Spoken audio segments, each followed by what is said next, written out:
In the last lecture, we have talked about a vector potential and seen some cases where we could calculate it. And using a vector potential, we also obtained the magnetic field. Today's lecture is going to be on magnetic materials. If you recall, when we did electrostatics, we also had a discussion on materials which have polarization. There were materials which had electric dipole moment, either induced or permanent, and exactly the same way we have magnetic materials, where there are magnetic moments which could be introduced by application of a magnetic field, or there could be intrinsic magnetic moments which in a substance align in such a way so as to give a net magnetic moment to the sample. So, today we will see how the presence of magnetized material, that is material which have intrinsic magnetic moment, alter our understanding of the magnetic phenomena. So, we will but before we do that, let us introduce another simple concept. If you recall, we had seen that since electric field was a conservative field, we have a scalar potential associated with it. However, in case of a magnetic field, we could define a vector potential whose curl was the magnetic field. Now, in some situations, it is also possible to define a scalar potential corresponding to a magnetic situation. So, for example, if I do not confine myself to the location of where there are currents, for example, there is current flowing, but on the other hand I am looking at the magnetic field at in let us say the space around it, which does not have a current, then in that region the current density is 0. Now, if the current density is 0, del cross B, which was shown earlier to be equal to mu 0 j, the Ampere's law, that turns out to be 0. Now, in such a situation, like we defined for an electric field, we could also define a scalar potential. So, what we do is, for the moment, we define a scalar potential as minus mu times minus mu 0 times gradient of the scalar potential, giving me the magnetic field. Now, we will see later that the real definition should be to express the field H, which we will define in this chapter in terms of the scalar potential by simply saying H is equal to minus grad phi m. Mu 0 has been introduced for dimensional purpose. Now, so notice that del dot of B equal to 0, which is Gauss's law, converts this equation to del square phi equal to 0. Phi m is the magnetic scalar potential. Now, this is an equation which is identical to the equation for the potential, Laplace's equation for the potential, which we had derived for the electrostatic field. And we had seen there that when I have electric polarization P, the expression for the scalar potential was given by P dot r by 4 pi r cube. I am not going to repeat that argument, because this is the same Laplace's equation, and so we could obtain in a parallel way that phi m, the magnetic scalar potential, is given by the magnetic moment m dotted with r over r cube, and there is a 4 pi which comes in because of scalar potentials definition. So, this is my scalar potential corresponding to the magnetic field. Now, once again I will fall back on from this type of an equation how we divided the situation into two parts. One where we talked about bound charge densities in case of electrically polarized medium, and we had seen that minus del dot of P was the bound charge density, and the charge on the surface was given by the normal component polarization vector. Now, exactly the same way, parallelly following that, what we will get is that the scalar potential phi m for the magnetic field can be written as sum of two parts. One is given by minus 1 over 4 pi divergence, as I explained last time, the quantities which are being integrated, that is the material, that is being written in terms of the primed index. I will just now come and define what is this m is. This is m r prime by 4 pi r cube. So, by r minus r prime d cube r prime plus 1 over 4 pi normal component dot m of r prime divided by r minus r prime, and this is over a surface. Recall that we had defined a polarization as the electric dipole moment per unit volume. Now, what I do here is to define a quantity called magnetization.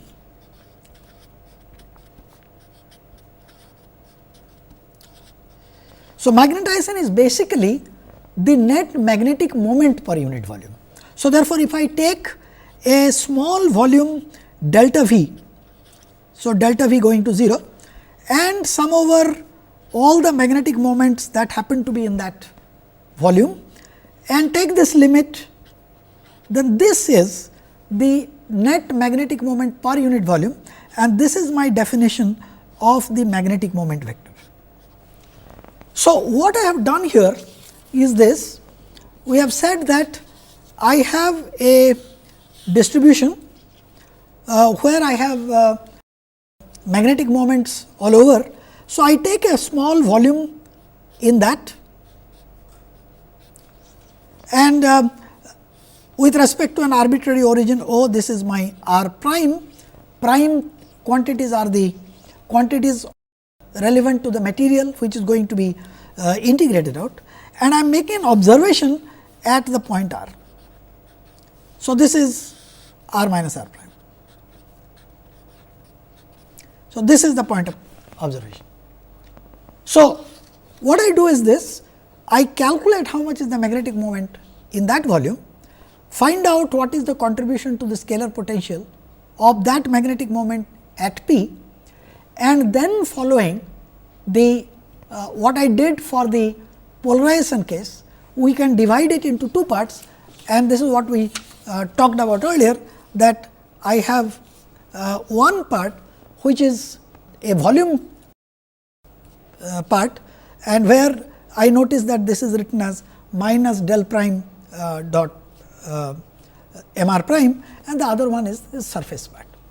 So, exactly the way we did for the polarization case, we notice that I can define, I use the word magnetic charge density. We have seen that isolated magnetic charges do not exist, but I am using this definition more to use the same terminology as we used for the electric polarization case.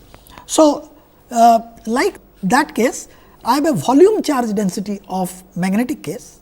If you like, I will call it charge density, magnetic bound charge density, which is given by minus divergence of m, and a surface charge density, which is given by n dotted with m. Since these are general definitions, I have removed the primes, but inside the integral all the quantities are prime, including this n prime. So, this is what we talked to you about, that I have this material here, and there is a small element of volume d cube r prime, and that contains d cube r prime into capital M amount of magnetic moment, and I calculate P there. So, that is scalar potential part.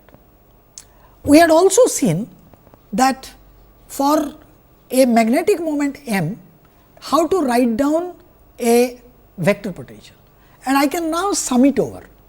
That again doing exactly the same way, I write down the magnetic vector potential corresponding to this volume element, which has an amount of magnetic moment equal to d cube r primes times magnetization. And so, therefore, the vector potential corresponding to this situation is given by mu 0 by 4 pi integral m r prime. So, let me rewrite it again. So, A of vector r is mu 0 by 4 pi integral m r prime cross r minus r prime divided by r minus r prime cube d cube r prime. So, we have got two parallel ways of handling the magnetization thing. One is if there are no sources, then to talk about scalar potential, and of course, I also have the possibility of working with vector potential. But once again, we had seen that if I have a situation like this, I can once again convert this into two parts. One part which is again a volume part, and that will be given by, so A at the position r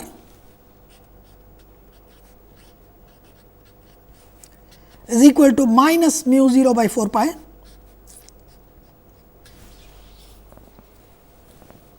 integral of well, I will write down the scalar part, the surface integral part first, n prime dot m r prime by r minus r prime d s prime, s prime meaning surface, plus mu 0 by 4 pi 1 over r minus r prime, and of course, I have got del prime cross m r prime. Derivation is very simple. In case of the difference between phi and A is A has a cross product there. So, therefore, there are some differences, otherwise the derivations are the same. Now, if you now look at these expressions and compare it with the expression that we had for the vector potential corresponding to a current distribution, corresponding to a current density, then you notice that this appears del prime cross m r appears to take the place of the current density, volume current density J. I will still put a subscript m to indicate we are talking about magnetization current density. So, J m of r is del cross m of r. So, this is simply J m of r prime, and the J m of if you like, we will call it surface, and this is volume. So, this is equal to minus n cross m of r. So, in both the cases, we have identified a surface term and a volume term. And so, let me, before I proceed, I want to simplify these expressions a little bit, so as to give some interpretation. So, notice that the vector A of r is equal to mu 0 by 4 pi, and we had seen this is given by m of r prime cross del prime of 1 over r minus r prime d cube r prime. This is actually my original expression. All that I have done is that I have written that original expression that I started with, namely this expression m r cross this, and since this dependence is r prime, I am writing this as m r prime cross del of 1 over r minus r prime with a minus sign, and then I am changing over from del to del prime by removing that minus sign, and hence I get this expression. So, which is the same as this expression as is written here. Now, the magnetic field B at the position r, which is simply del cross of this quantity. So, I will write this as mu 0 by 4 pi del cross m r prime. Okay, let me write it as a del of 1 over r minus r prime. Notice that I am shifting between r and r prime differentiation frequently, that should not cause any confusion. So, the point is that this del cross is with respect to unprimed index. So, that is the location where I am making an observation. The r prime is with respect to the integration index. So, what I want to do now is this. So, this obviously this del cross can go inside. Now, I am going to use a mathematical expression of calculus, which says if I have del cross A cross C, this A is not to be confused with the vector potential, but is just an arbitrary vector. So, if I have this, then I can write it as A del dot C minus C del dot A plus C dot del A minus A dot del C.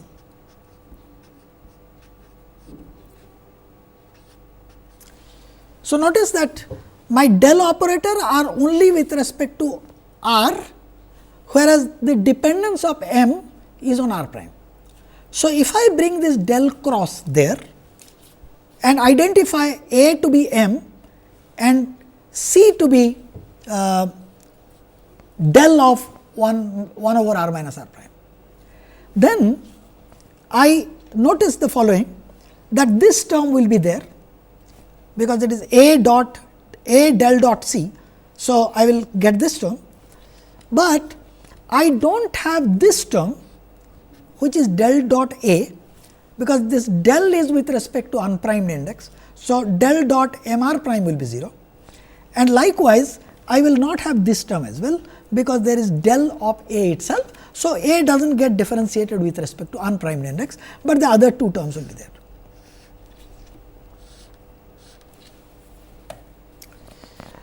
So, in that case I can write this expression as the following. So, start with this, use del cross A cross C, and you notice what do I get. So, I have got del cross this. So, I have got A del dot C term, A del dot C term with I will rewrite it, that is B of r is equal to minus mu 0 by 4 pi, A is m r prime, del dot C is del dot del of 1 over r minus r prime, which is del square of 1 over r minus r prime d cube r prime.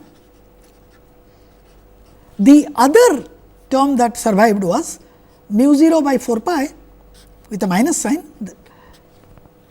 A, that is m r prime dot del acting on del of 1 over r minus r prime d cube r prime. So, these are the things that we got. Now, notice the first term, I have a del square 1 over r minus r prime, and this term is minus 4 pi delta function, 3-dimensional delta function of r minus r prime, because del square of 1 over r is minus 4 pi delta function. So, because of this delta function I can write this, do this integration, and I simply get minus 4 pi which cancels with this minus 4 pi there. So, I will be left with mu 0 m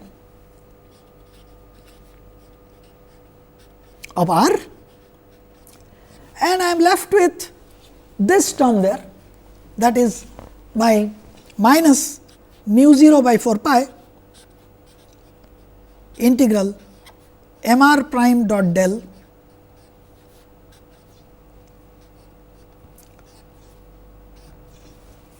this of del of 1 over r minus r prime. So, that is why this minus sign came in, and so therefore, this is r minus r prime divided by r minus r prime cube.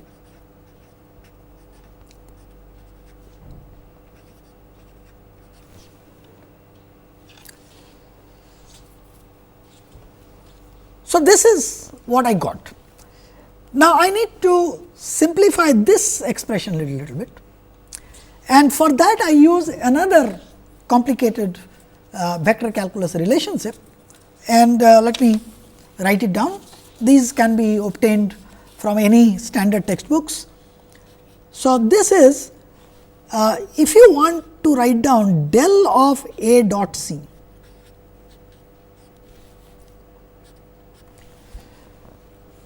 so you can write it as, remember del of A dot C, this is a scalar and the gradient of that will be a vector. So, I can write it as A dot del C plus A cross del cross C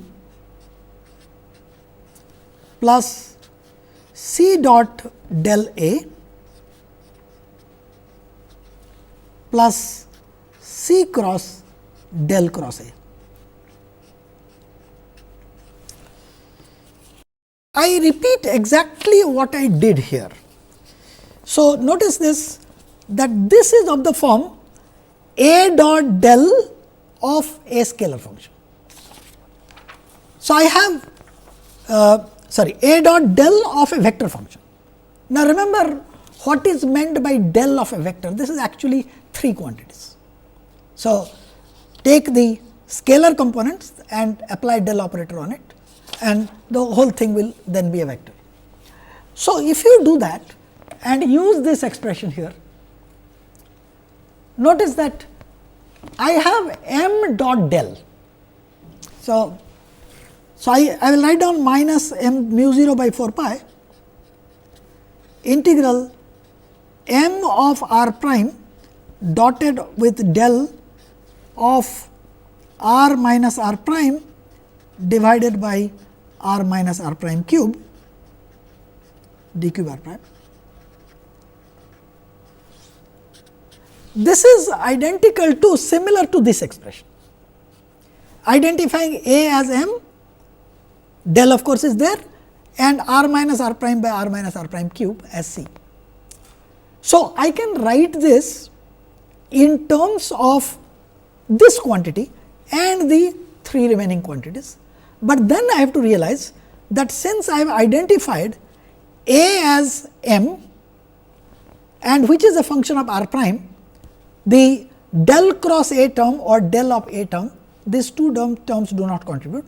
So, I am left with only this term minus that term, and so we will write that down. So, that is equal to minus mu 0 by 4 pi. So, del of, I am writing now del of A dot C type of thing. So, this will be del of, since A is m r prime dotted with r minus r prime by r minus r prime cube d cube r prime, and there is another term which is minus mu 0 by 4 pi integral m r prime cross del cross r minus r prime divided by r minus r prime cube.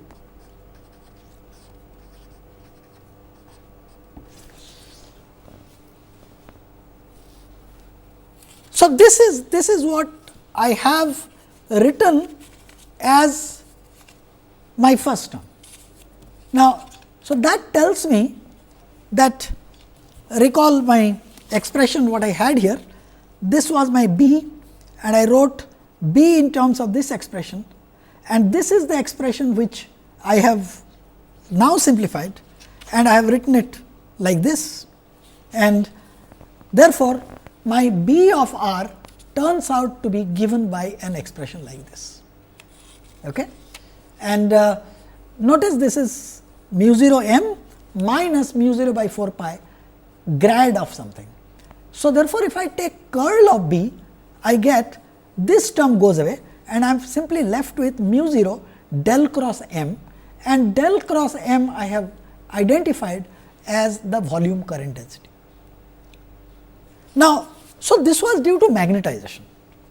Now, if I include now the current density due to the charge transport, namely the conduction current, then my equation becomes del cross B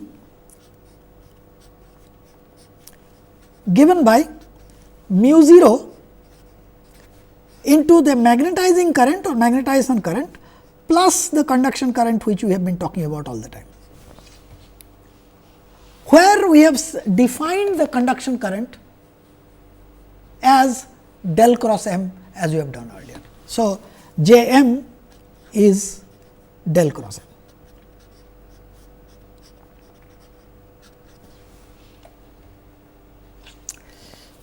Let us look at how does it change my equations. So, firstly, integral B dot d l, which was obtained from surface integral of del cross B using Stokes theorem.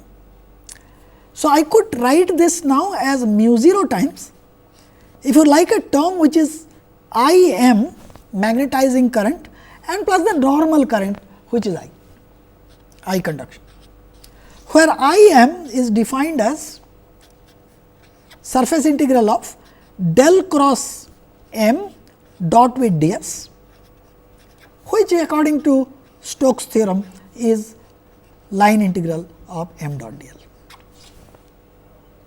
Now, notice this enables us to rewrite the Ampere's law in this form: B minus m mu 0 m dot d l is equal to mu 0 I conduction. So, the Ampere's law, which is integral B dot d l equal to mu 0 I or I conduction, is changed because of magnetized medium or magnetic medium by this quantity. Now, so what we do is this, that in the presence of magnetic material, we define a new vector which is called vector H, is through this relationship B by mu 0 minus m. Now, there is a lot of confusion on what these things are called. The convention that is followed in many textbooks is to call the vector B as magnetic field of induction or magnetic induction, and the vector H is usually called the magnetic field.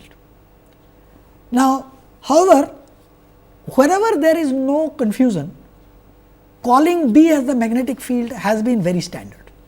So, therefore, we will be using both, but very clearly specifying whether we are talking about H field or B field. So, therefore, in terms of this new vector that I have defined, so we have said that vector H is equal to B by mu 0 minus m, and in terms of this vector I have integral H dot d l is equal to I. You notice what this is doing. Now, when I have a magnetic material, it is difficult to separate out what is the contribution due to the magnetizing current and the conduction current, but supposing could do it. So, in some sense the vector H, the magnetic field H, is thought to arise by conduction current alone, whereas the magnetic field B is the actual field that will be measured at any point, because it is the superposition of the field due to the magnetization and the charge transport. And exactly the same way, del cross of H will turn out to be J C instead of del cross B equal to mu 0 J. So, this is the way the Maxwell's equation will be stated in the integral and differential form in terms of the quantity H. And in fact, if you are defining a scalar potential, then we would like to define H is equal to minus gradient of phi m. This will be our operating definition, because earlier we had put in a mu 0 for B, because if there are no magnetic material, then H and B are proportional to each other. If magnetization is 0, then you can see B is equal to mu 0 H.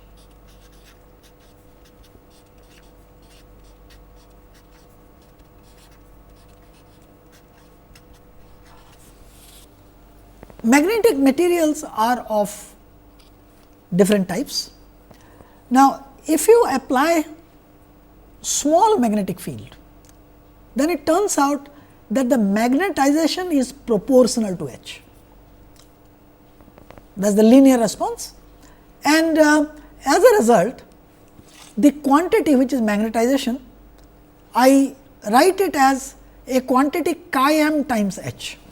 So, magnetization m is given by a constant chi m times H, and this is known as the magnetic susceptibility.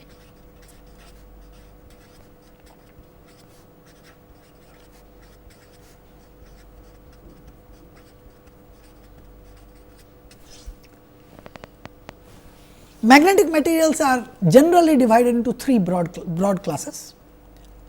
There are what are known as paramagnets. I will talk about it a little later, but paramagnets are those material for which the magnetic susceptibility is greater than 0. And we will realize that because of a law called the Faraday's law, there are so this is paramagnet, and these are known as diamagnets.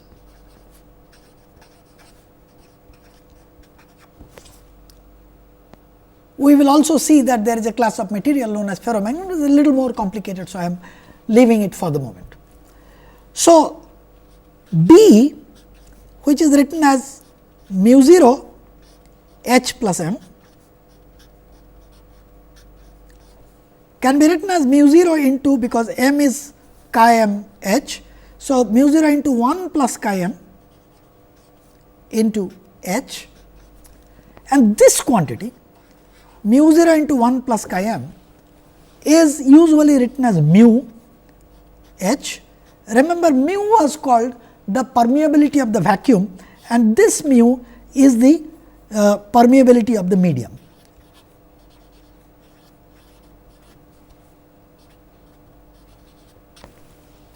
One plus chi m is occasionally called as the relative permeability, which is a number which sort of shows that what is the factor by which the permeability changes when there is a magnetic material present. We could continue this and obtain the boundary conditions for H, and this is integral B dot ds equal to 0. We have seen this is always valid, and that gave us B, the normal component of B to be continuous. We had shown that integral B dot dl equal to mu 0 I leads us to the tangential component of B to be discontinuous by an amount k. There was a mu 0 there. Since this equation is very similar, it tells me that H 1 minus H 2 tangential, that is equal to k cross n, that is k is the surface current density. I will discuss the application of scalar and the vector potential to a specific problem and I will start with application of the scalar potential method to a uniformly magnetized sphere. So, here in this picture I am showing a uniformly magnetized sphere, and this is I am taking the magnetic moments all aligned along the z direction, and let us suppose I am making an observation at a point r, which is sort of located at a point an angle theta phi with respect to the z axis. Recall that we had said that the scalar potential can be written as a surface term and a volume term. The volume charge density, volume magnetic charge density was given by minus del dot m, and the surface charge density was given by n dot m. So, therefore, since my magnetization is uniform, del dot m will be 0. In this case, of course, because these are within integration, they are all prime. So, I will be simply left with a surface term, and let us look at what do I get. So, let me write down this as scalar potential, scalar magnetic potential due to a uniformly charged magnetic sphere is 1 over 4 pi integral over the surface n prime unit vector dot m r prime divided by r minus r prime and over the surface ds prime. Now, what I am going to do is this. We of course know that this quantity is n dot m, if you refer to this picture, is nothing but m cos theta. So, this is m cos theta, and I am going to expand 1 over r minus r prime in terms of spherical harmonics. This we have done several times. So, this is 4 pi sum over L sum over m 1 over 2 L plus 1 r less raised to the power L r greater raised to the power L plus 1 y L m. Remember that r is fixed point of observation. So, the dependence is on theta prime phi prime and star, and then y L m theta phi.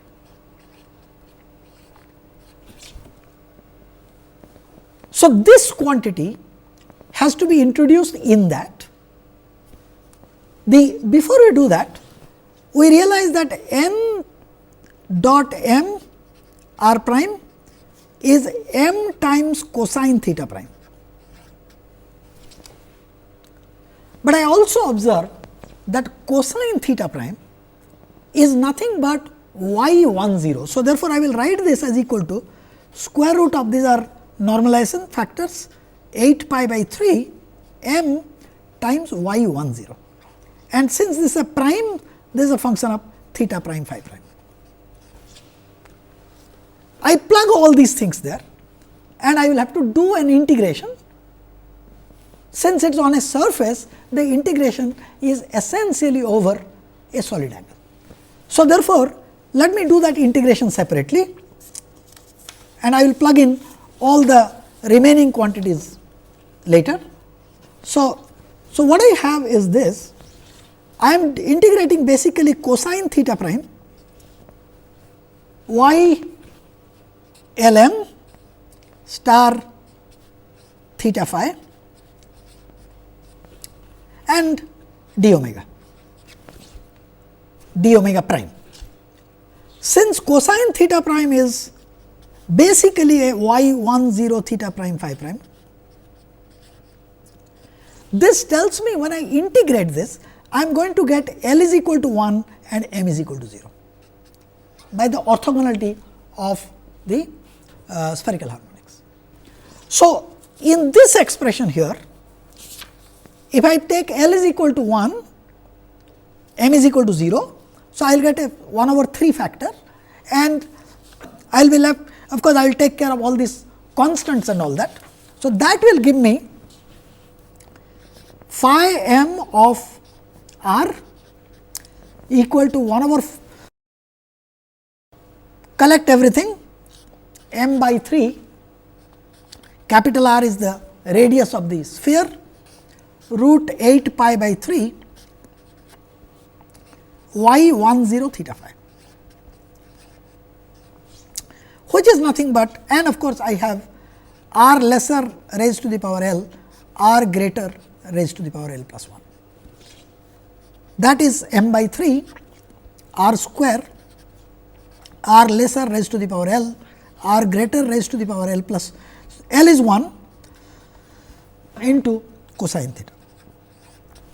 Plugging in the value of L, I get it as m by 3 r square, r lesser by r greater to the power 2 times cos theta. Notice that if I am inside the sphere, then r greater is my radius r, and if I am outside the sphere, my r greater is the small r. So, in this expression, if I am inside the sphere,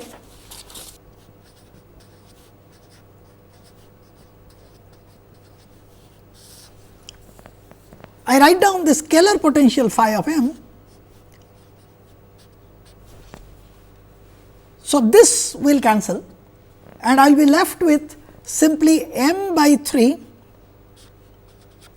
r cos theta, which is nothing but m by 3 z. Outside the sphere, it is a little more complicated. I get m by 3. So, I get a r cube because r less is r. So, I get a r cube divided by r square times cos theta. So, what you have to do now is to take the gradient of these expressions to find out how much are the various magnetic fields.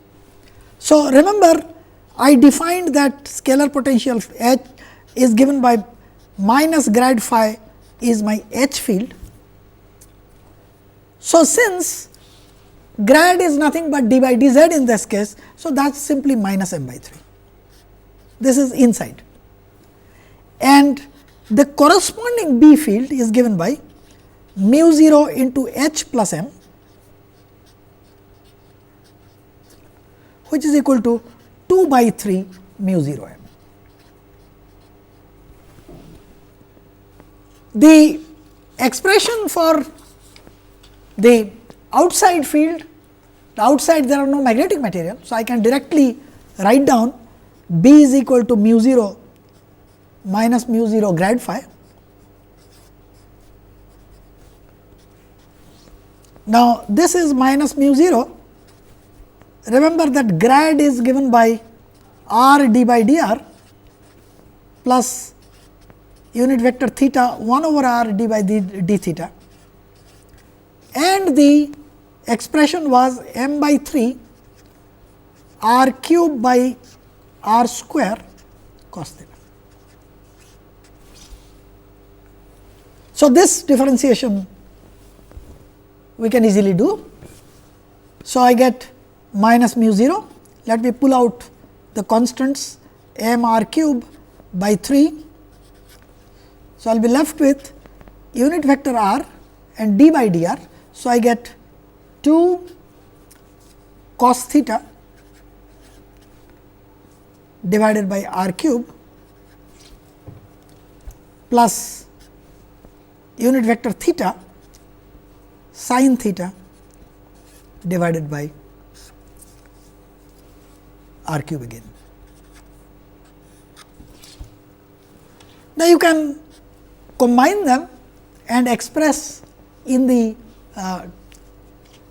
coordinate free form as mu 0 m r cube by 3,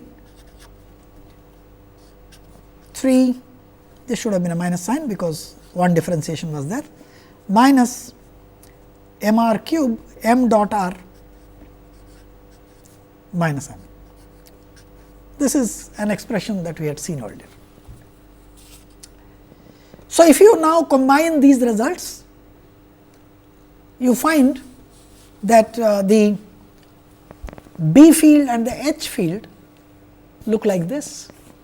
Notice that the fields, as we have seen, are constant inside. We had seen that B is given by 2/3 mu 0 m, but of course, outside we know that they will form closed loops.